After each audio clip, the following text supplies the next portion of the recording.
طرف آنا چاہتا ہوں۔ اللہ رب العزت ارشاد فرماتا ہے والشمس تجری لمستقر لہا، اور سورج ہے جو اپنے مستقل پر تیر رہا ہے۔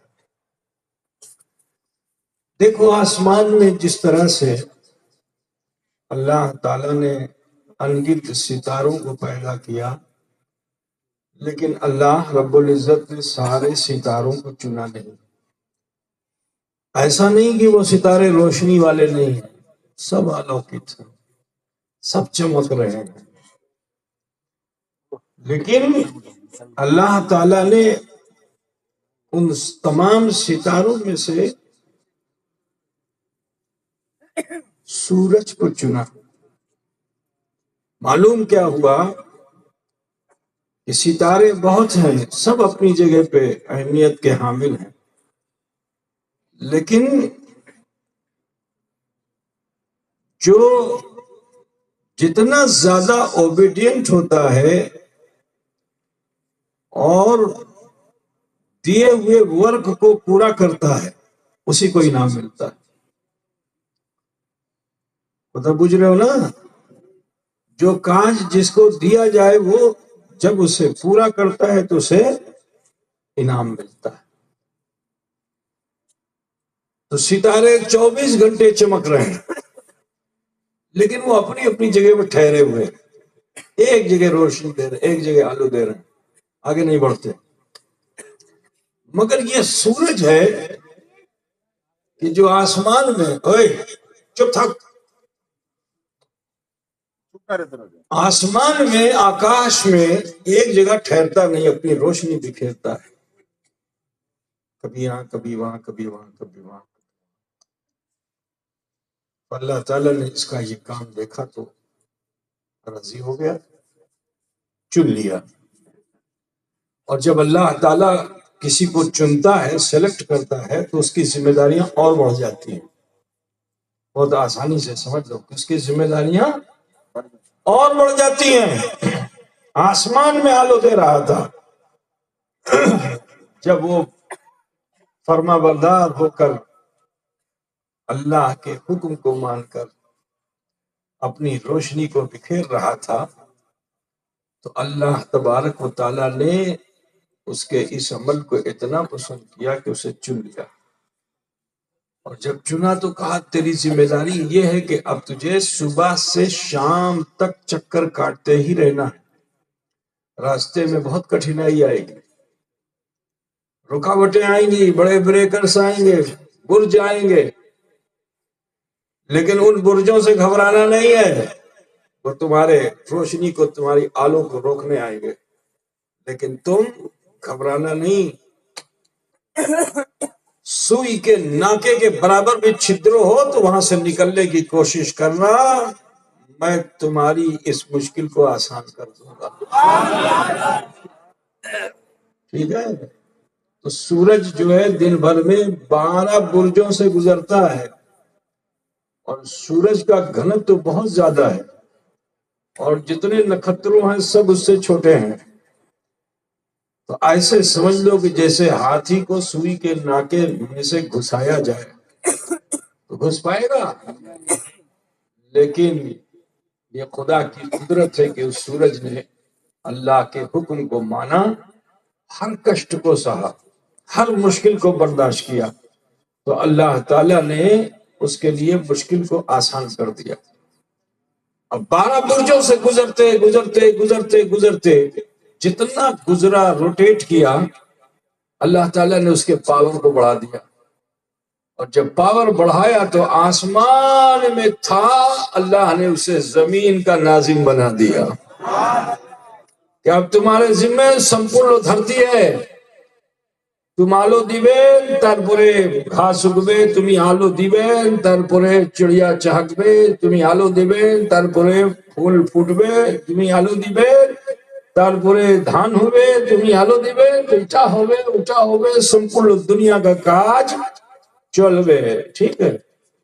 تمہار شور ارجا سے دنیا میں رہنے والے جو ہے جیون دان دو گے، تم زندگی کی خیرات دو گے، تم تو وہ سورج تھا کہ آسمان دنیا میں رہ کر زمین کا ناظم بن گیا. بوجھ رہے ہو نا بھیا؟ میں یہاں تھوڑا سا ہٹ کے بتانا چاہتا ہوں کہ جو اللہ کا محبوب نظر ہو جاتا ہے، اللہ اسے پاور دے دیتا ہے کہ اس عالم میں رہ کے اس عالم کا ناظم ہو جاتا ہے. تو ذرا سوچو کہ سورج تو میرے مصطفیٰ کے قدموں کی دھول ہے. تو جب سورج کو خدا نے اتنا پاور دے دیا تو شمس الضحیٰ کو کتنا پاور دیا ہوگا، بدر الدجا کو کتنا پاور دیا ہوگا، نور الہدیٰ کو کتنا پاور دیا ہوگا. ہے نا بھیا؟ سن میں ان کو تھا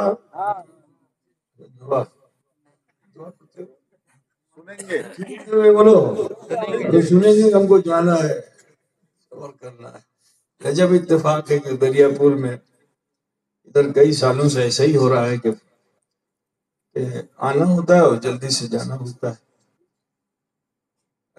کچھ لوگ تم نصیب والے ہو، کچھ لوگ بہت دیر دیر تک رہتے ہیں، الپو الپو پاتے ہیں، ہے نا؟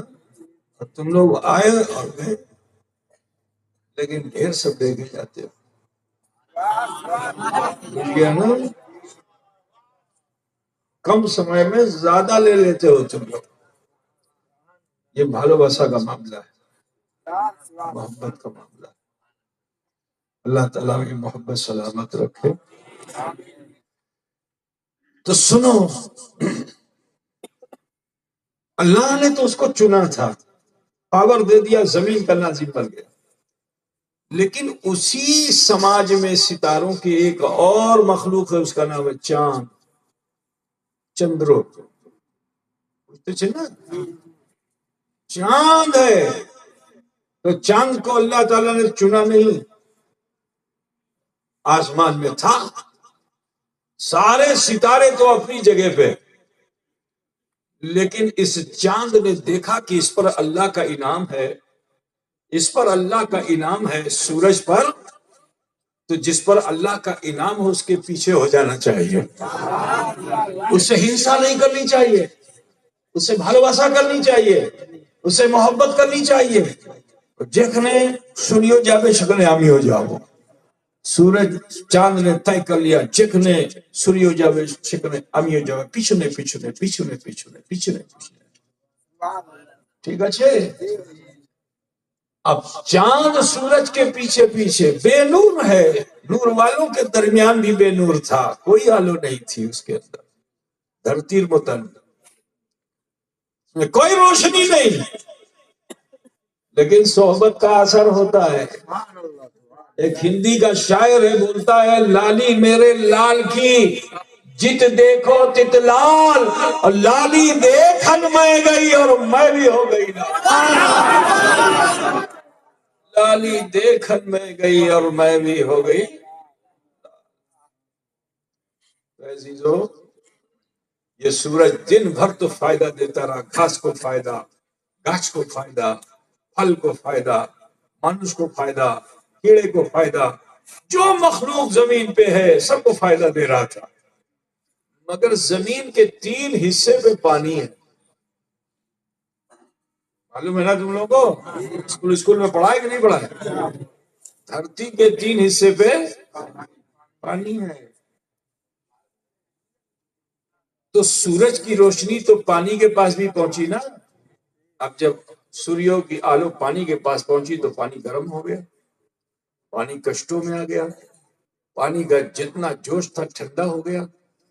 ٹھیک. لیکن شام ہوتے ہوتے اللہ نے سورج کو حکم دیا تھا کہ تجھے ڈوبنا ہے. کیا کرنا ہے؟ اچھا ایک بات بتاؤ بھائی میرے، سادہ سادہ سی بات ہے کہ سورج جب ڈوب جاتا ہے تو تم لوگ کیا سمجھتے ہو کہ سوریو مرے گلو؟ بولو بھائی، جو یہ بوجھ لے کہ سوریو مرے گلو تو مانوش جیوت تھکبے اتی شیگر مرے جبے. سورج مرے گلو نہیں سوچتے ہو تم، ہے نا؟ کچھ سمے کے لیے رات کی چادر اوڑھ لی ہے اس نے، ہے نا؟ رات کی اندھکار جیسے ہی ہوا. تو یہ اندھکار کیوں ہوا؟ اس لیے کیونکہ یہ پچھلے جو چل رہا تھا چندرو نا، تو اللہ نے زمانے کو دکھا دیا کہ اگرچہ یہ بے نور ہے لیکن اس نے میرے منتخب شدہ سورج کی خدمت کی، اس کے پیچھے رہا ہے. تو زمانے کو بتانا ہے کہ اگرچہ یہ بے نور ہے لیکن اس نے نسبت حاصل کر لی ہے، تو روشنی کو چاندنی میں بدل دیا. نعرہ تکبیر، نعرہ رسالت، شہزادہ سمنانوں کے چوچا. جو روشنی تھی وہ چاندنی میں بدل گئی. اب بنگلہ میں کیا بولیں گے مجھے نہیں معلوم، مجھے کو بہت ڈھونڈنا پڑتا ہے. چاندنی سمجھتے ہو نا؟ اور روشنی اور چاندنی میں فرق ہے نا. چاندنی پورنیما کہتے ہیں. پورنیما کیسے کہیں گے؟ چاند نکلا ہے تو اس کو پورنیما بول رہے ہیں.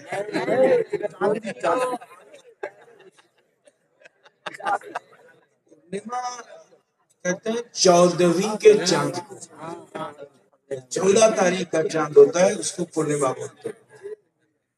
اور ایک چاند اماوس کا ہوتا ہے جس سے تم لوگ بہت ڈرتے ہو. بنگالی بہت ڈرتا ہے نا. اماوس ہے کافروں مشرکوں کا طریقہ ہے، اس پر نہیں جانا چاہیے. کوسا بجھ رہے نا؟ جو آج کل تم لوگ کے من میں بھے پڑا ہوا ہے، بھے نکالو، وسوسے کی دنیا سے نکلو، یقین کی دنیا میں آؤ. سب سے زیادہ دریا پور میں جن ہے. اتنا چھوٹا سا بچہ بھی آئے گا اس کی ناک بہرے گا، حضور کیا آئے گا؟ جن اچھے جن بولتا. اوپرا تو ہے ہی ہے جن اچھے. یا اللہ دریا پور میں کتنا جن ہو گیا. تو یہ سب یہ گنڈا تعویذ کرنے والے جتنے بابا مولوی ہیں، انہوں نے تم لوگوں کے دماغ میں یہ سب بھر دیا ہے. نکلو اس سے. جن تمہارا فرما بردار ہے، ٹھیک ہے، اگر تم اچھے اور سچے مسلمان ہو جاؤ، ٹھیک ہے، وہ تمہارا متی ہوگا نہ کہ تم اس کے متی ہو جاؤ گے. اللہ تعالیٰ نے ساری مخلوق کو تمہارے لیے مسخر کر دیا. عزیز و سماعت کیجئے. تو پانی پہ سورج دن بھر روشنی ڈالتا رہا گرم، لیکن جیسے ہی رات میں چندرما سے آلو نکلی، اب اس آلو میں گرمی نہیں ہے، ٹھنڈک ہے. جب پانی پہ ٹھنڈک پہنچی، اس نے پانی کو ٹھنڈا کیا، تو اس پانی نے اس کے احسان کو مانا. احسان سمجھتے ہو کہ نہیں سمجھتے؟ کیا بولتے ہیں؟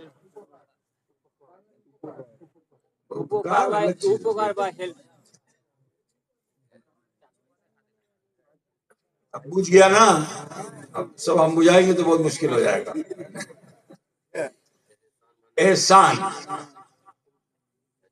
احسان کیا کہ وہ کشٹوں میں تھا، اس کو راحت دے دی، سکون دے دیا.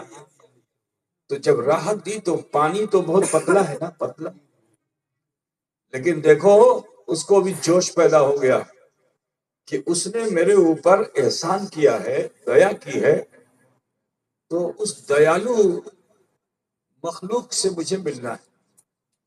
ٹھیک، ہم یہ انر چرن اسپرش کرو، انہوں نے ہمارے اوپر احسان کیا ہے. تو پانی میں رات میں جوش آتا ہے جس کو آپ لوگ جوار بھاٹا بولتے ہیں. کیا بولتے ہیں؟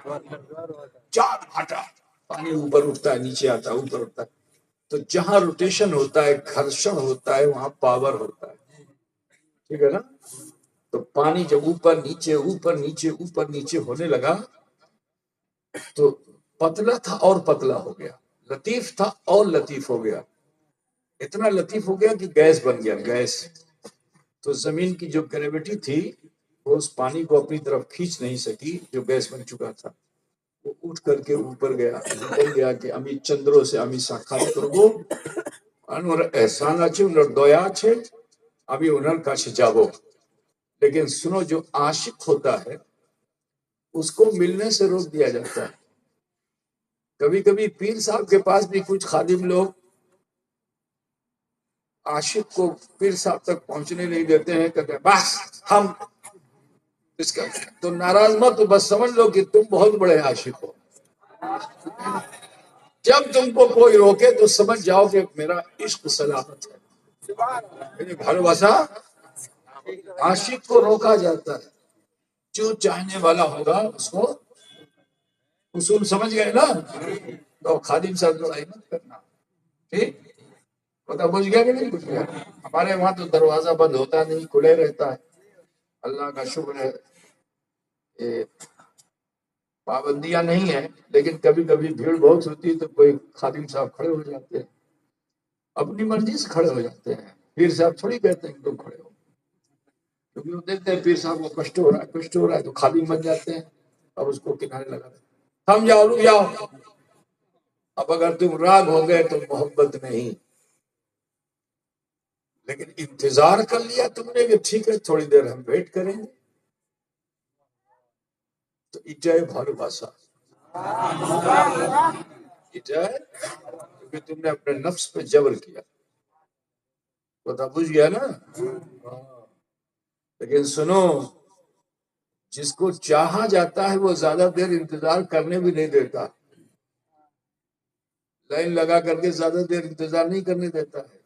جس کو تم چاہتے ہو، محبت کرتے ہو، تو تم رہتے ہو دور ہو، لیکن یہاں 20 کھڑے ہوتے ہوں گے، اس کا دھیان اسی کی طرف ہوتا ہے. اس کا دھیان اسی کی طرف ہوتا ہے جو باہر کھڑا ہوا ہے. اور آخر کار پھر حکم ہو جاتا ہے کہ جو باہر کھڑا ہے اس کو اندر لے آؤ. محب کو محبوب بنایا جاتا ہے. پتہ بجھ گیا نا. جو محب ہوتا ہے اسی کو سمجھ گئے نا. دریا پور بولو.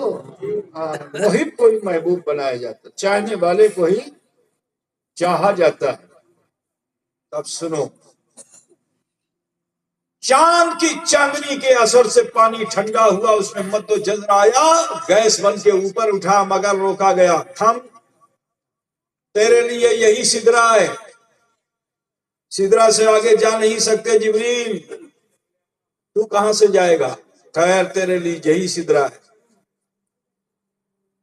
پانی رکا جیسے ہی بادل بن گیا. اب جو بادل بنا تو کاننے لگا، برسات کی صورت میں پانی زمین پہ آیا. اب جو برسات کی صورت میں پانی زمین پہ آیا تو جہاں گرا وہاں ہریالی آ گئی، حیات بخش دیا. سوکھی زمین کو حیات بخش دیا، ہریالی آ گئی. بگان میں گر گیا تو بگان ہرا بھرا ہو گیا. پھولوں کی کھیت میں گر گیا تو کلیاں چٹک گئیں. عزیزان گرامی، مجھے حیرت ہوتی کہ یا اللہ، پانی تو یہ بھی ہے اور پانی وہ بھی ہے، لیکن دونوں پانی کی تاثیر بدلی ہوئی کیوں ہے؟ پانی تو ایک ہی ہے. آپ کسی بھی لیبورٹری میں جاؤ گے تو وہاں ہی بتائے گا اس کے اندر ہائیڈروجن ہے، اس کے اندر آکسیجن ہے، اس کی ویلنسی اتنی ہے، اس کی ویلنسی اتنی ہے. یہی تو بولے گا نا. عزیز ہو، پانی پانی ہے، لیکن سمندر کے پانی کو کھیت میں ڈال دو، اچھا بلا کھیت جل کے خراب ہو جائے گا. پیٹ میں ڈال دو تو پیٹ جل جائے گا. ٹھیک ہے نا. جل سمندر جل تمہیں کھاتے پربے کھاتے پربے جو کھاوے تو پیٹ جلے جاوے، اور کھیت میں ڈالوے تو کھیت جلے جاوے. ٹھیک ہے.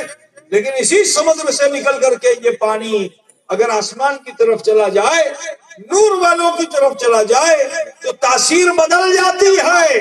اب جب وہاں سے لوٹتا ہے تو وہ پانی جلاتا نہیں ہے، جہاں گر جاتا ہے اسے جلا دیتا ہے. نعرہ تکبیر، نعرہ رسالت، نعرہ رسالت، نعرہ حیدری، نعرہ حیدری. سنگت کا معاملہ ہے. ایسی سنگت میں تم ہو. بری سنگت میں ہوگے کھارے رہو گے، اچھی سنگت میں رہو گے میٹھے ہو جاؤ گے. تو بس یہی بتانا چاہ. آج کل لوگ نبی امر محتن، نبی امر محتن ایسا بولتا ہے نا کچھ لوگ. اڑوسی پڑوسی تمہارا ہے نا.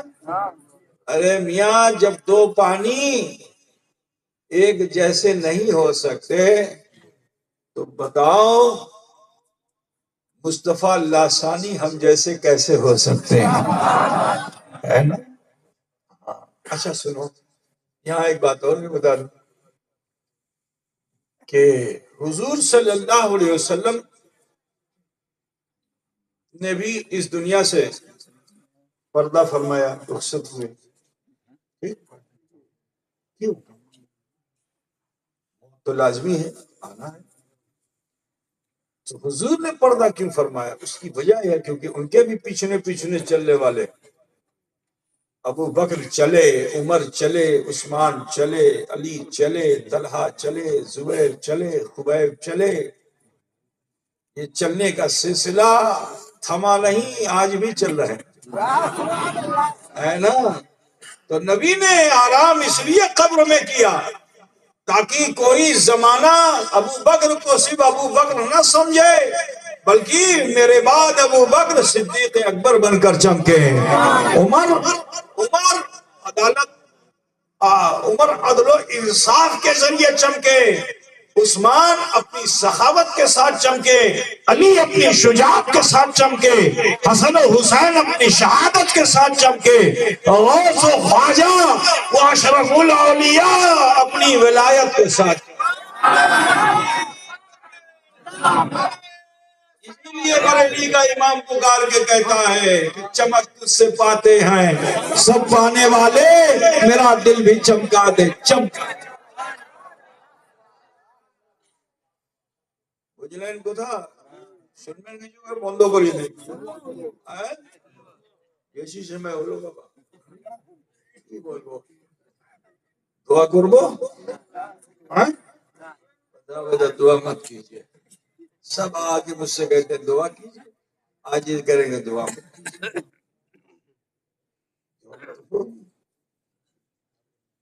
ٹھیک ہے نا. اب سنو، برسات ہوئی، ہریالی آ گئی، پھر بھی وہ رکا نہیں. امین جنا আমার উপর যিনা দোয়া করলেন, দয়া করলেন, আমি ওনার কাছে যাব. جب کوئی انسان کوشش کرتا ہے تو منزل کے قریب ضرور پہنچتا ہے. اور لطیف ہو گیا، بادل کے اوپر سے بھی اٹھا اور کچھ اوپر گیا، پھر روک دے گا. تھم. اب جو تھما تو بن گیا، کیا بن گیا؟ شبنم. کیا بنا؟ شبنم کو کیا کہتے ہو تم لوگ؟ سیت. اب یہ شبنم جہاں جہاں گرا، بولو فائدہ دیا کہ نہیں دیا؟ اب فائدہ وہی پائے گا جو اپنا منہ کھولے گا، جو اپنا دامن پھیلائے گا. دھان کے کھیت کی بالی ہے، بولو پوری بالی فائدہ پاتی ہے؟ بولو دھان میں پتان ہوتا ہے کہ نہیں ہوتا؟ تو پتان لابھ پاوے کیونکہ اس کا منہ کھولنے کا اس کو کینسر ہو چکا ہے، منہ ہی نہیں کھل سکتا اس کا. کھل گیا؟ پتان ہے. اتنا گٹکا کھایا اس نے، سمجھ گئے نا دریا پور والوں؟ گٹکا کھانا چھوڑ دو، مت کرو. آج کل حالات بڑا خراب ہے، منہ میں کچھ ہو جاتا ہے. ٹھیک، بچو اس سے. اللہ تعالیٰ محفوظ رکھے تم سب کو، دعا کرتے ہیں. ایک ہوتا ہے دھان، ایک ہوتا ہے پتان.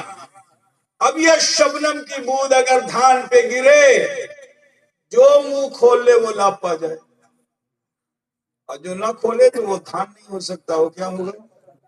پتان تو پوچھتے ہو نا تم لوگ.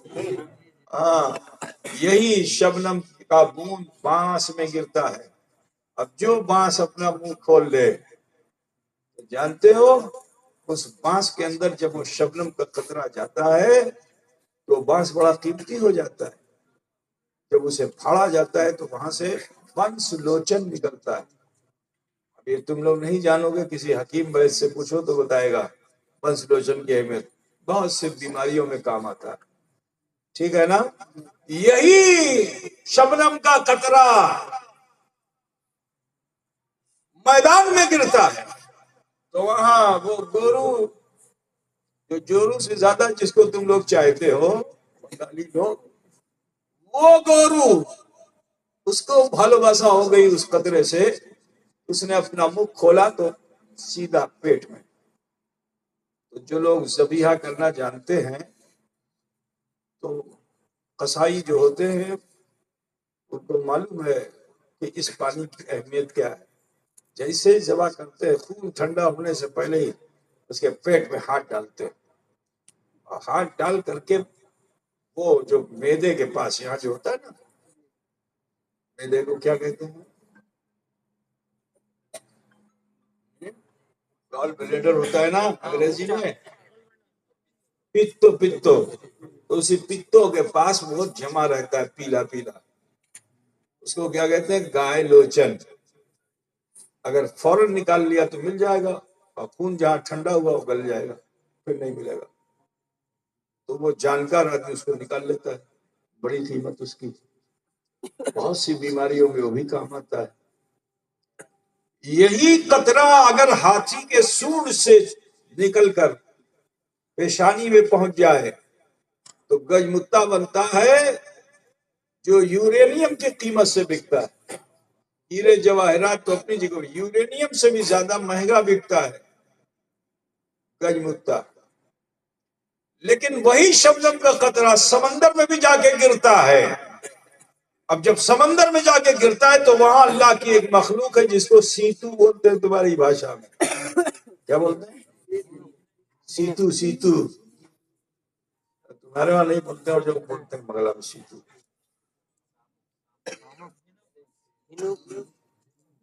بستان کے وہاں سیتو بولتے ہیں، آپ وہاں کیا بولتے ہیں؟ جھنک. جھنک اب تو سمجھ گیا نا. ہمارے پاس بہت ڈکشنری ہمارے پاس ہے، شبد کوش بھرا ہوا ہے، اتنا سمجھ لینا ہے نا. سیتو نہیں سمجھے گا تو جھنک سے سمجھائے گا. سمجھ گئے نا؟ اب تو سمجھ گئے نا. جھنک. تم لوگ آم کے سیزن میں چھلتے ہو نا، میں نے دیکھا ہے آم کی چھلائی اسی سے کرتا ہے. اب پوری طرح سے بجھ گیا نا. سمندر کے تہ میں رہتا ہے. یاقوت و زمرد کی پہاڑیوں کو پکڑ کر کے رہتا ہے، جھاڑیوں کو پکڑ کر کے رہتا ہے. لیکن جیسے ہی جوار بھاٹا آتا ہے تو یہ سیتو اوپر نکلتا ہے، اور ماچھ نیچے جاتی ہے، یہ اوپر آتا ہے جان بچانے کے لیے نیچے، اور یہ جھنک اوپر. کیوں آتا ہے؟ کہا ایک قطرے بے مقدار تو اس سمندر سے نکل کے وہاں گیا، محترم ہو گیا، صاحب نسبت ہو گیا، تو اب تجھے اس گدلے پانی میں رہنے نہیں دوں گا، تجھے میں اپنے سینے میں رکھوں گا. تو وہ ایسے کھول دیتا ہے اپنا منہ، جیسے ہی خطرہ آتا ہے بند کر لیتا ہے. پھر اس طوفان میں مقابلہ کرتا کرتا کرتا کرتا پھر تہ میں جاتا ہے، اور جا کے ذکر الہی میں مصروف ہو جاتا ہے. ٹھیک. اللہ تعالیٰ نے انسان کو اپنا خلیفہ بنایا ہے، تو حشر کرنے کا موقع انسان کو دنیا میں اللہ تعالیٰ نے دیا ہے کہ میری مخلوق کا تم حشر کرو. کبھی گورو کا حشر کرو، تو کبھی بانس کا حشر کرو، کبھی دھان کا حشر کرو. سمجھ گئے کہ نہیں؟ ہاں. تو اسی طرح جھنک کا بھی حشر کرنے کے لیے انسان غوطہ لگا کر کے، ڈبکی لگا کر کے. تم لوگ کیا کرتے ہو؟ ڈبکی سمجھتے ہو نا؟ لگا کر کے نیچے گیا، جھنک کو کھینچ کے لایا میدان میں، اپنے محشر میں اس نے کھولا. اب جو اس کو کھولا، پھاڑ کر کے دیکھا تو وہاں پانی نہیں ملتا، انمول موتی ملتا ہے. اے اشرف الاولیاء کے چاہنے والوں، تم سے کہنا چاہتا ہوں جس طرح سے اس جھنک نے اس بے مقدار پانی کو اپنے سینے میں رکھ کر بامقدار بنا دیا، اسی طرح اشرف الاولیاء تمہارے سماج میں آئے. تمہاری حیثیت کیا تھی؟ تمہیں انہوں نے اپنے دامن میں جگہ دے دی. کل میدان محشر رب العالمین اشرف الاولیاء کے دامن کو کھولے گا تو تم وہاں سے بے مقدار نہیں نکلو گے، بامقدار موتی کی طرح چمک گئے. نعرہ تکبیر، نعرہ رسالت، فیضان حضور اشرف الاولیاء، شان حضور اشرف الاولیاء، شہزادہ سمران و کچھوچھا۔ مجھے آنا بھائی خدا نسبت کا لابھ ہے، اے اشرفیو ناز کرو۔ لوگ کہیں گے خالی اشرفی ناز کریں، ہم رضوی قادری چشتی کلیمی ہیں، ہم ہی نہیں کریں گے۔ ہر پیر کا مرید ناز کرے، کیونکہ اس مرشد کا احسان ہے کہ اس نے تمہیں اپنے دامن میں جگہ دے دی ہے۔ کل میدان محشر انہی کا دامن کھولا جائے گا اور نکلو گے تم وہاں سے، چھچڑو ہو جائے گدڑو ہو، نکلو گے ضرور۔ تم لوگ نام ایسے ہی رکھتے ہو نا، چھچڑو گدڑو، پتہ نہیں۔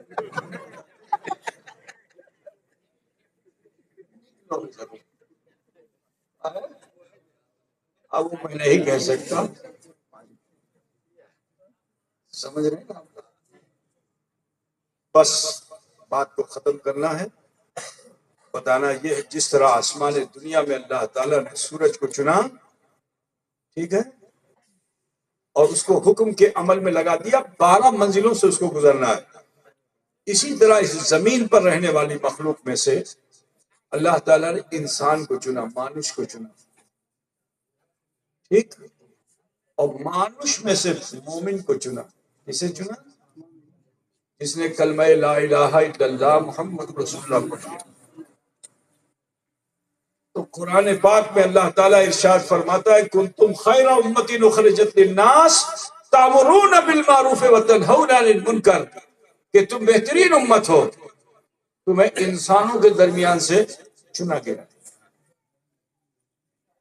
او بھائی بندوں کو نہیں گیا کی او کالی سیوٹر، بوشو بوشو بوشو۔ آخری 5 منٹ کی بات ہو رہا ہے، اگر من سے سن لو گے تو انشاءاللہ ایمان تازہ ہو جائے۔ یہ اتنی لمبی چوڑی جو تمہید ہے، اس کا رزلٹ اگر نہیں لوگے تو ناکام ہو جاؤ گے، ٹھیک؟ جس طرح آسمان دنیا سے سورج کو اللہ نے چنا، ایسے ہی تم کو اللہ نے چنا، کیونکہ تم مسلمان ہو، انسانوں کے درمیان سے۔ اور اللہ نے اصول بنایا کہ جس کو میں چن لیتا ہوں اس کو حکم کے عمل میں رکھتا ہوں، ٹھیک ہے؟ سب سے کام نہیں لیا ہے، جس کو چنا جاتا ہے اسی سے کام لیا جاتا ہے، ٹھیک ہے نا؟ اب مثال کے طور پر یہ اتنا بڑا دریا پور ہے، لیکن چنے ہوئے لوگ کمیٹی میں جن کے گلے میں بلا لٹکا ہے وہی تو ہیں۔ بولو بھائی، والنٹیئر چنے گئے کہ نہیں چنے گئے؟ پورے گاؤں کو بلا ملا، لیکن جس کو بلا ملا اس کی ذمہ داری ہے کہ نہیں؟ اس کی ذمہ داری ہے کہ تمہارے لیے بستر بھی لگائے ہو، پیال بھی لگائے ہو، کرسی بھی لگائے، اسٹیج بھی سجائے، ذمہ داری سارا گاؤں کرتا ہے۔ جس کو چنا جاتا ہے اسی کو ذمہ داری ملتی ہے، ٹھیک ہے نا بھائی؟ تو انسان دنیا میں بہت ہے، اللہ نے سب کو نہیں چنا، تم جو چاہو سو کرو، سزا تو تمہیں دنیا میں بھی ملے گی، مرنے کے بعد بھی ملے گی، ہمیشہ کے لیے جہنم ہے۔ لیکن جس کو میں نے چن لیا ہے وہ حکم کے عمل میں ہے، کیونکہ وہ میرے نبی کا غلام ہے، اور جو میرے نبی کا غلام ہوتا ہے وہ اپنی مرضی پہ نہیں جیتا ہے، اللہ اس کے رسول کی مرضی پہ جیتا ہے۔ امر بالمعروف اور نہی عن المنکر، کہ خود بھی اس دعوت کو قبول کرتا ہے اور دوسروں تک بھی اس دعوت کو پہنچاتا ہے، ٹھیک ہے؟ کسی کو روکتا ہے، کسی کو کرنے کا حکم دیتا ہے، سرلتا سے بوجھ لو، ٹھیک ہے؟ اسی کا نام مسلمان ہے۔ اے عزیزو، ذرا دل پہ ہاتھ رکھ کر کے سوچو، کیا ہم اس پیمانے پہ اتر رہے ہیں؟ ہم کلمہ پڑھنے والے ہم بھی ہیں، جو اللہ تعالیٰ نے ہمارے لیے اس بنایا ہے کہ مومن وہی ہے کہ جو امر بالمعروف اور نہی عن المنکر پہ زندگی جیتا ہے۔ کیا ہم اس پہ اتر رہے ہیں؟ تو ہم بہت کمزور ہیں اس میں۔ کلمہ پڑھنے کے بعد بھی ہم دنیا دار ہیں، ہم دھوکے باز ہیں، ہم فریبی ہیں، ہم سے بڑی خطائیں ہو رہی ہیں، جرم ہو رہے ہیں، گناہ ہو رہے ہیں، واپس لوٹنے کا نام ہم نہیں لے رہے۔ یہی ہماری سب سے بڑی خطا ہے۔ تمہاری اتنی بڑی کوالٹی ہے لیکن تم نے اپنی اس کوالٹی کو سمجھا نہیں۔ اے مسلمانوں، لوٹو اور دیکھو اللہ تعالیٰ نے تمہارے تعلق سے کیا منظر قرآن میں کھینچا ہے، اس کو بھی سن لو. محمد الرسول اللہ والذین معہ اشداء علی الکفار رحماء بینہم تراہم رکعا سجدا یبتغون فضلا من اللہ ورضوانا سیماہم فی وجوہہم من اثر السجود الی آخر. کہ محمد صلی اللہ علیہ وسلم اور ان کے ماننے چاہنے والے کافروں پر شدت پسند ہے اور آپس میں صلہ رحم ہے، آپس میں بھروسہ رکھتے ہیں، آپس میں محبت رکھتے ہیں. ہم اسی کے الٹا زندگی جی رہے ہیں. کافروں سے ہم کو بھلواسا ہے، کافروں کے طور طریقے سے بھلواسا ہے، ٹھیک ہے. آپس میں خوب جھگڑا جھاٹی ہے، ایک دوسرے سے نفرت ہے، عداوت ہے، یہ میرا وہ تیرا ہے. کیسے مسلمان ہو تم؟ اگر تمہارے سینے میں ایمان کی حرارت ہے، مسلمانوں متحد ہو جاؤ، اتحاد پیدا کر لو، دلوں میں کوئی ہنسا ہے، نفرت نکال دو، کیونکہ اللہ نے تمہارا منظر جو کھینچا ہے تم اس طرح سے دکھائی نہیں دے رہے ہو. ضرورت ہے کہ اب بھائی بھائی کے جھگڑے ختم ہو جائیں، رشتہ دار کے جھگڑے ختم ہو جائیں. من میں اگر کسی طرح کی ہنسا ہے تو اس ہنسا کو نکالو، اپنے کو سچ کرو، درست کرو، اپنے کو اس آیت کریمہ کے مصداق بناؤ کہ محمد الرسول اللہ والذین معہ اشداء علی الکفار رحماء بینہم تراہم رکعا سجدا یبتغون فضلا من اللہ ورضوانا. ہمارا کام جھگڑے کرنا نہیں ہے، تمہارا کام یہ ہے کہ وقت پر مسجدوں میں پہنچ کر رکوع و سجدے کی حالت میں ہوں، کیونکہ اللہ فرماتا تراہم رکعا سجدا، دیکھا جاتا ہے انہیں کہ وہ رکوع سجدے کی حالت میں. اے مسلمانوں، صرف ایک رات اگر مسلمان لیلۃ القدر میں نوافل پڑھنے کے لیے کھڑا ہو جاتا ہے، قیام میں، رکوع میں، سجدے میں، تو سنو، تمہاری ایک رات کی ادا اللہ اتنا پسند فرماتا ہے کہ آسمان دنیا سے فرشتوں کو بھیجتا ہے، اور صرف فرشتوں ہی کو نہیں بھیجتا، فرشتوں کے سردار حضرت جبریل امین کو بھی بھیجتا ہے کہ اے جبریل جاؤ، کیونکہ انہی فرشتوں نے انسان کے پیدا ہونے سے پہلے کہا تھا فِيهَا مَن يُفْسِدُ وَيُسْفِكُ الدِّمَاءَ، یہ آپس میں جھگڑے کریں گے، خون بہائیں گے، جنگ و جدال کریں گے. انہوں نے یہ کہا تھا نَحْنُ نُسَبِّحُ بِحَمْدِكَ وَنُقَدِّسُ لَكَ، ہم تیری تسبیح بیان کرتے، تیری پاکی بیان کرتے، ہم ہی کافی ہیں. تو اللہ نے دیکھا ایک رات اگر تم لیلۃ القدر میں، لیلۃ القدر سمجھتے ہو نہیں؟ ان قریب آنے والی ہے نا؟ ایک تو شعبان میں آئی گی، یہ شب برات کہتے ہیں، اور ایک لیلۃ القدر رمضان میں آئی گی. پتہ پوچھ رہے ہو نا؟ تو بہت قریب ہے آنے والی. ایک رات کھڑے ہو جاتے ہو تم نماز کی حالت میں، ذرا سوچو. تو اللہ فرشتوں کا نزول فرما دیتا ہے، اور فرشتے آتے ہیں، فرشتوں کے سردار آتے ہیں، تمہیں جب اس حال میں دیکھتے ہیں تو صبح تک وہ تمہارے لیے دعا کرتے ہیں. سوچو ایک رات کا جب ہمارا یہ حال ہے، اگر 365 دن ہم یہی عمل کریں تو بولو اللہ کی رحمت ہم پہ کتنی ہوگی. بولو بھائی، ہوگی نا؟ تراہم رکعا سجدا یبتغون فضلا من اللہ ورضوانا سیماہم فی وجوہہم من اثر السجود. دیکھا جاتا ہے کہ جب سجدے سے سر اٹھاتے ہیں تو ان کے چہرے سجدے کا اثر لیے ہوئے ہوتے ہیں، یعنی آلوکت ہوتے ہیں، روشن ہوتے ہیں. کہ اللہ فرماتا ہے آج ہمارا چہرہ روشن دکھائی دیتا ہے، ہمارے تمہارے چہروں کی روشنی کہاں چلی گئی؟ وہ روشنی جو تمہارے باپ داداؤں کے چہرے پہ تھی. شکشت نہیں تھے لیکن سچے مومن تھے، کسان تھے، مزدور تھے، کاروباری تھے، سوداگر تھے، بنائی کرنے والے تھے، ٹھیک ہے، دھاگا بنانے والے لوگ تھے، مگر بڑے سچے تھے. جس جگہ پہ چلے گئے اسلام پھیل گیا. بتا دو کہ کس بادشاہ کی وجہ سے اسلام پھیلا؟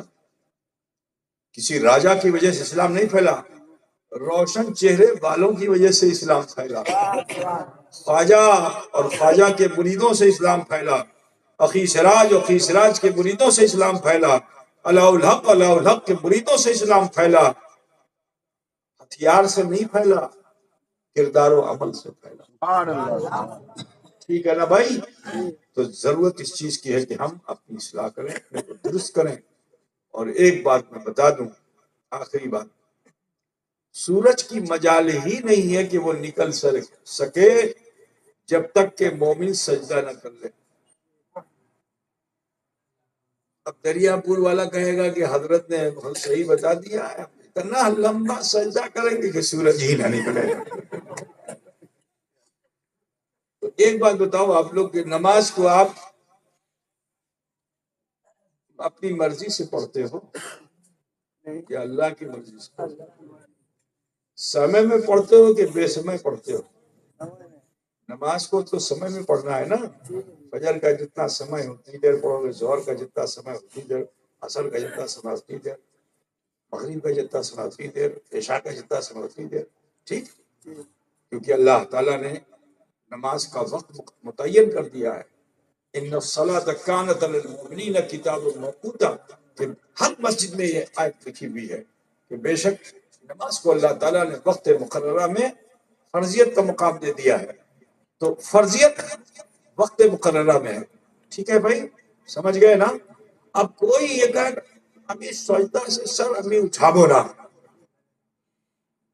سورج کی مجال ہے کہ نکل پائے گا؟ تو سنو، نماز طبیعت کی نہیں پڑھی جاتی، نماز شریعت کی پڑھی جاتی ہے۔ سمے میں ہی نماز پڑھنا ہے۔ تو یہی کہنا ہے کہ دنیا کا ہر کافر سورج کا محتاج ہے۔ جب تک سورج نکلے گا نہیں، نہ وہ گھنٹہ بجائے گا، نہ گھنٹی بجائے گا، نہ پھول چڑھائے گا، نہ پانی گرائے گا۔ خدا بوجھ رہے ہو نا؟ لیکن مسلمان وہ ہے کہ جس کو اللہ نے سورج کا محتاج نہیں رکھا، بلکہ سورج کو مومنین کا محتاج بنا دیا کہ جب تک مومن سجدے میں رہے گا نکل نہ پائے گا، لیکن جب تم سجدے سے سر اٹھاتے ہو تو تمہارے چہروں سے وہ روشنی کی بھیک مانگتا۔ اپنی حیثیت کو چینو ہے مسلمانوں، اپنی حیثیت کو چینو۔ آج ہم بھول چکے ہیں کہ ہم ہیں کیا۔ مسلمانوں لوٹ آؤ، لوٹ آؤ، اپنے چہروں کو روشن بنا لو، اپنے دل کو روشن بنا لو، اپنے اعمال کی اصلاح کر لو، اور اپنی مرضی کے کام کرنے چھوڑ دو۔ قیامت بہت قریب ہے۔ اگر یہی حال مسلمانوں کا رہا تو بڑی تباہیاں ہیں، بڑی بربادیاں ہیں، ظالم و جابر حکمران سر پہ مسلط ہوں گے۔ دجال بھی آ جائے گا ہمارے اسی عمل کی بنیاد پہ، نا۔ اور پھر اللہ جب غضبناک ہوگا تو قیامت بھی آ جائے گی، اور جب قیامت آئے گی تو اس میں توبہ کا دروازہ بند ہو جائے گا۔ آدمی حق کو دیکھے گا، یہ بھی سن لو، جب قیامت آئے گی تو ہر کوئی جلوہ حق دیکھے گا، اور جب حق دیکھے گا تو وہ ایڑیاں رگڑے گا کہ منہ کھولنا چاہے گا، بولنا چاہے گا، کلمہ پڑھنا چاہے گا، لیکن اس وقت توبہ کا دروازہ بند ہو چکا ہوگا۔ توبہ قبول ہوگا نا؟ ٹھیک ہے؟ جب قیامت آئے گی تو ایسی سخت ہوگی مسلمانوں، ایک بھیانک آواز جو سورہ اسرافیل سے نکلے گی، ساری دنیا میں اتھل پتھل ہو جائے گا، افراتفری کا ماحول ہوگا۔ عزیزو، سورج سوا نیزے پہ آ جائے گا، سمندر کی مچھلیاں جل بھن کر کے اوپر آ جائیں گی، سورج تانبے کے مانند سیاہ ہو جائے گا۔ یہ سب حدیث شریف ہے جو میں آپ کو بتا رہا ہوں۔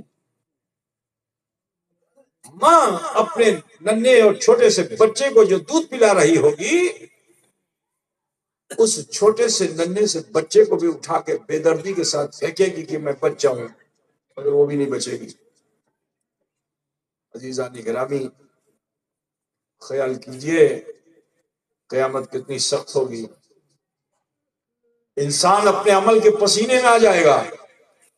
تم نے جو زندگی میں خطائیں، بھول کی، غلطیاں کی، اس حساب سے تم پسینے میں ہوگے۔ کسی کے تلوے میں ہوگا، کسی کے گھٹنے تک ہوگا، کسی کے کمر تک ہوگا، کسی کے گلے تک ہوگا، اور پھر آخر میں حدیث پاک یہ ہے کہ پسینے کی لگام لگی ہوئی ہوگی۔ جیسے پانی میں تم تیرتے ہو نا، یہاں تک پانی یہاں تک ہوتا ہے نا، تو پسینے کی لگام لگی ہوئی ہے. ذرا سوچو تم مزدوری کر کے آتے ہو کھیت سے، بولو اس حال میں پھر بیٹھ سکو گے؟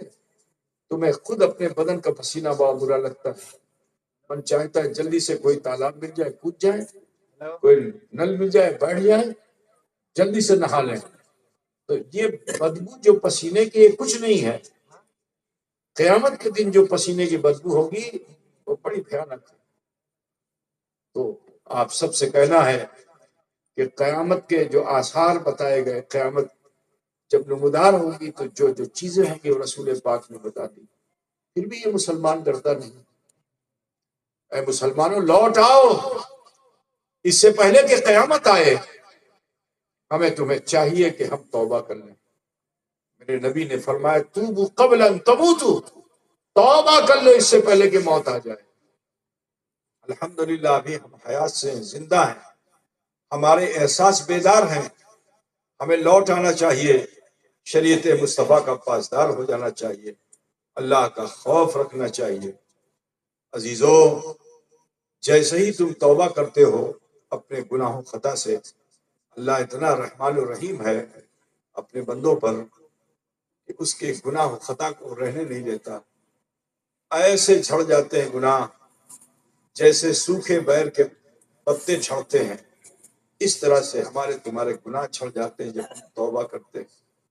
تو لہٰذا آپ سب سے کہنا ہے کہ اس مخصوص وقت میں اس سے اچھا موقع نہ ملے گا، کیونکہ یہ محفل رسول ہے، اور محفل رسول جہاں ہوتی ہے، ابھی تو یہ سڑک ہے لیکن اس وقت یہ نسبت حاصل کیے ہوئے نبی کی محفل سے، اس لیے اس جگہ کو ریاض الجنہ کہا جاتا ہے. ریاض الجنہ، حضور نے فرمایا کہ میرے روضے سے ممبر تک کے درمیان کا حصہ ریاض الجنہ ہے. اس ریاض الجنہ سے اس محفل کو نسبت ہے.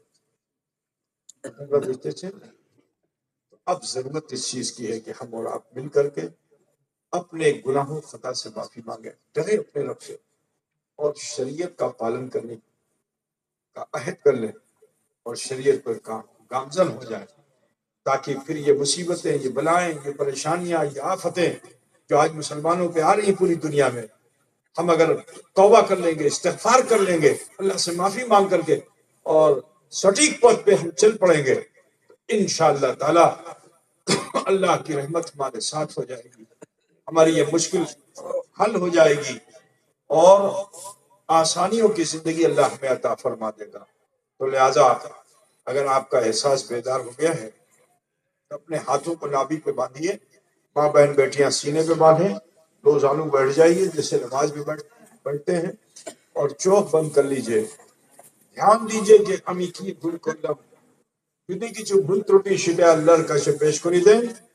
আল্লাহ গফুর আছে, আল্লাহ রহিম আছে, আমার তোমার সবাইকে গুনাহ আল্লাহ মাফ করে দেবেন ইনশাআল্লাহ.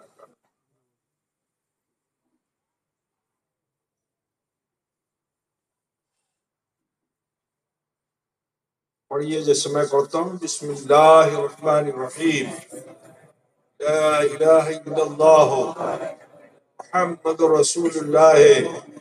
اللہ ہی معبود ہے، محمد رسول اللہ صلی اللہ علیہ وسلم اللہ کے سچے رسول ہیں. استغفر اللہ ربی من کل ذنب واتوب الیہ. اے اللہ تیری بارگاہ میں سچے دل سے سب چھوٹے بڑے گناہوں سے ہم توبہ کرتے ہیں، اور ہم وسیلہ چاہتے ہیں تیرے محبوب سید عالم نور مجسم احمد مجتبیٰ محمد مصطفیٰ صلی اللہ علیہ وسلم کا. یہ مختصر سے وقت میں ہم نے کلمہ شریف پڑھا، استغفار کیا. بالکل یقین جانیے کہ اس وقت ہم اور آپ ایسے ہو چکے ہیں جیسے ماں کے پیٹ سے پیدا ہونے والا بچہ ہوتا ہے. کیا امر چیلنج نہیں فرمانی نبی اچھے. اللہ کے رسول صلی اللہ علیہ وسلم فرماتے ہیں التائب من الذنب کمن لا ذنب لہ. گناہوں سے توبہ کرنے والا انسان ایسا ہو جاتا ہے کہ اس نے کوئی گناہ کیا ہی نہیں بحمدہ تعالی۔ تو اب ضرورت اس چیز کی ہے کہ بس نیکیاں کیجئے، بھلائیاں کیجئے، اللہ کا خوف پیدا کیجئے، ڈریے اپنے رب سے، انشاءاللہ دنیا بھی اچھی ہوگی آخرت بھی بہتر ہوگی۔ چلتے چلتے میں آپ سب کا شکریہ ادا کرنا چاہتا ہوں کہ آپ ایک دو دن سے نہیں سالہ سال سے مخدوم اشرف مشن کی انتی میں لگے ہوئے ہیں۔ آپ نے، آپ کے بڑوں نے حضور اشرف الاولیاء کی دعوت پر پنڈوا میں جا کر اپنے سروں پہ مٹی کا بوجھ اٹھایا اور گڈھے کو پاٹا۔ آج اللہ کا شکر ہے وہ مخدوم اشرف مشن جسے حضور اشرف الاولیاء نے قائم کیا تھا روز فضل و ترقی کی شاہراہ پہ گامزن ہے۔ اس میں آپ سب کی بھالواسا اور محبت شامل ہے۔ آپ نے اپنے مرشد پر یقین کیا اور آپ نے اپنے مرشد کی دعوت پر اس کی انتی کے لیے اس میں حصہ آپ نے لیا۔ الحمدللہ آپ کا پائی پائی جس میں کسی طرح سے خرد برد نہیں کیا گیا 25 سالوں میں، اور مخدوم اشرف مشن جس کے بارے میں بھی مولانا شاہ جہاں سے آپ نے سنا اور آپ سنتے رہتے ہیں، جانتے بھی ہیں کہ مخدوم اشرف مشن کہاں تک پہنچ چکا ہے۔ میں آپ سب سے پوچھنا چاہتا ہوں، ان سالوں میں وہ تو تمہارے مرشد تھے حضور اشرف الاولیاء، ان کے لیے کیا، لیکن آپ نے میری دعوت کو بھی بلایا نہیں، فراموش نہیں کیا۔ جو میں نے آپ کے سامنے دعوت پیش کی ادارے کے تعلق سے، اس میں آپ سب نے حصہ لیا۔ میں آپ سب کا دھنیواد جناتا ہوں۔ اللہ آپ سب کو اجر جزیل عطا فرمائے۔ کام جو اب تک ہوا اس سے آپ لوگ سنتشٹ ہیں کہ سنتشٹ ہیں؟ جی سنتشٹ، سنتشٹ ہیں؟ سب سنتشٹ، تو آپ کھول کے بول رہے ہیں تو پتا چلے سنتشٹ میں سنتشٹ سنتشٹ ہے نا؟ تو کاشت آگے بڑھاتے ہوئے کہ کاشت سے اس کو بڑھاتے ہیں، آگے بڑھاتے ہوئے نا، تو آپ لوگ بھی آگے بڑھ کر جس طرح حصہ لے رہے ہیں ایسے لیتے رہیے گا، انشاءاللہ انشاءاللہ کاج آگے بڑھتا رہے گا، ہے نا؟ دعا کیجئے کہ جو سپنے ہمارے مرشد اشرف الاولیاء کے تھے ہم سب مل کر اس کو ساکار کر سکیں انشاءاللہ۔ دعا کرتے ہیں اللہ تعالیٰ آپ سب کو خوش رکھے۔ انشاءاللہ تعالیٰ 3 اور 4 تاریخ کو سالانہ جو پروگرام ہوتا ہے، پہلے دن حضور اشرف الاولیاء کا عرس سارے مریدین مل کے کرتے ہیں، بہار بنگال کے مریدین سب مل کے کرتے ہیں الحمدللہ، اور دوسرے دن پھر مدرسے کا سالانہ جلسہ ہوتا ہے۔ ابھی مولانا نے آپ کو بتایا کہ 143 بچے اس سال دستار حاصل کریں گے، تو یہ تو ان بچوں کا نصیب ہے کہ جو اس سال فارغ ہو رہے ہیں۔ یہ ہمارے لیے خوشی کا سبب نہیں ہے 143 ہوا ہے تو اب 150 ہو جائے تو 200 ہو جائے، نہیں، ہم اتنے ہی بچوں کو دستار دیں گے، ہم تعداد نہیں دیں گے کہ گنتی میں کہ 50 ہے کہ 25 ہے کہ 100 ہے کہ 200، انہی کو پگڑی دیں گے جن کو ہم سمجھ سکیں گے کہ ہاں یہ لائق ہو چکا ہے۔ تو یہ تعداد کبھی گھٹ بھی سکتی ہے کبھی بڑھ بھی سکتی ہے، ٹھیک ہے جی؟ ہم تعداد پہ بھروسہ نہیں کرتے، خدا کی ذات پہ بھروسہ کرتے ہے نا؟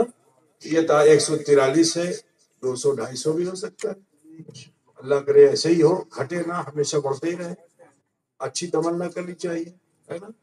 لیکن خدا نہ خواستہ اگر ہم نے بچوں کو لائق نہیں پایا تو پھر ہم ان کو نہ سرٹیفکیٹ دیں گے نہ پگڑی دیں گے، چاہے وہ ہمارے وہاں بچے چاہے جتنے زیادہ ہوں، ٹھیک ہے بھائی؟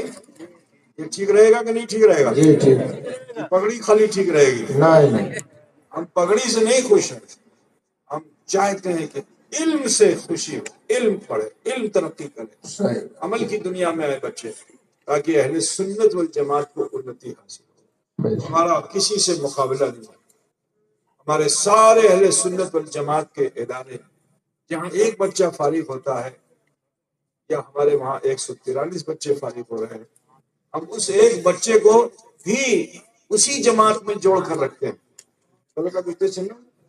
کہ کسی مدرسے میں ایک بچہ فارغ ہوا، میرے وہاں آج 143 بچے ہیں، تو اس طرح سے جتنے بھی سنی ادارے ہیں ہر سال جہاں سے بھی جتنے بچے نکل رہے ہیں، یہ سب کسی کی پراپرٹی نہیں ہے، جائیداد نہیں ہے، یہ سب نائبین رسول ہیں۔ ہمیں تو خوشی یہ ہو رہی ہے کہ سارے علاقے سے ہزاروں کی تعداد میں نائبین رسول جو مہمان رسول تھے وہ نائبین رسول بن کے نکلے، اور وہ چاہے مخدوم اشرف مشن ہو یا کوئی بھی ادارہ ہو، کسی بھی ادارے سے بچے